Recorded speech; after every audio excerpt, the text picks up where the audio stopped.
Ese país, Haití, este terremoto lo castiga siendo el más pobre de América y de todo el hemisferio norte. El infierno, como me contaba Vicente Romero, que lo conoce muy bien porque ha estado allí muchas veces, la última hace solo mes y medio. Vicente, las cifras sobre la pobreza en Haití antes del terremoto son tremendas. Sí, yo creo que la expresión que mejor define la situación social de Haití es la que has utilizado tú, un infierno.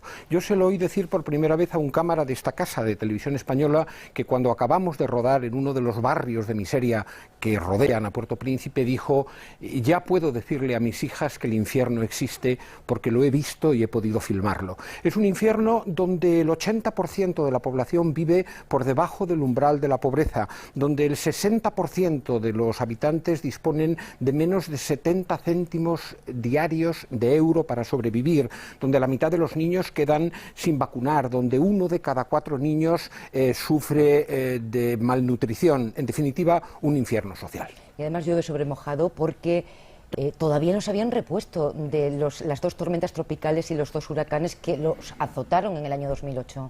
Efectivamente, en los meses de agosto y septiembre del 2008 hubo 2 tormentas tropicales y 2 huracanes que devastaron las mismas zonas del país donde ahora se ha producido estos efectos del terremoto, donde la población ha quedado tremendamente afectada y donde es muy difícil que por muchas imágenes que ofrezcamos los periodistas de destrucción, de cadáveres, del dolor de las gentes, lleguemos a entender lo que esto significa para la población que vive allí, que se siente absolutamente desamparada, a la que le falta la ayuda y que ha perdido esas paredes y esos techos de latón en los que cobijarse y también esos familiares en los que encontrar consuelo, es decir, cariño, que todavía no se han recuperado del desastre de hace año y medio y que vuelven a sufrir un golpe terrible con el terremoto. Y en ese país, con el terremoto, con el recuerdo de las tormentas y con un Estado frágil y prácticamente inexistente, ¿cómo va a llegarle toda esta ayuda de la que estamos hablando?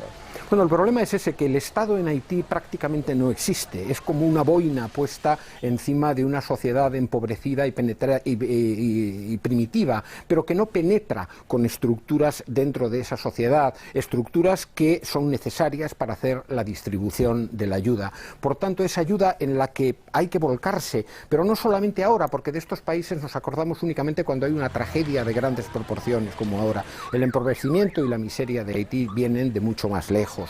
Esa ayuda va a ser muy difícil de distribuir. Por ejemplo, hay zonas que han sido ahora afectadas por el terremoto, pero que sufrieron los efectos de los huracanes, como Jacmel, a 150 kilómetros de Haití, hacia el sur, una distancia que un equipo de informe semanal tardó hace pocas semanas en recorrer 7 horas.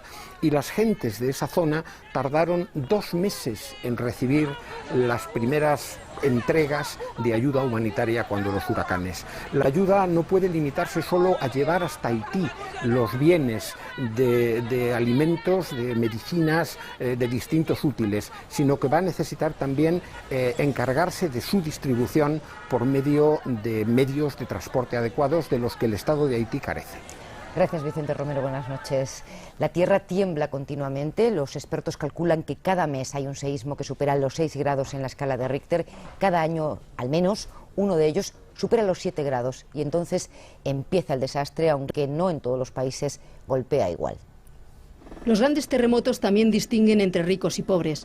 Japón, uno de los países que más seísmos padece, lleva años invirtiendo para reducir sus efectos devastadores. En 1995, en Kobe, un terremoto similar al de ahora en Haití causó la muerte de 5.000 personas. En 2007, en otro seísmo de magnitud similar, solo hubo 7 muertos.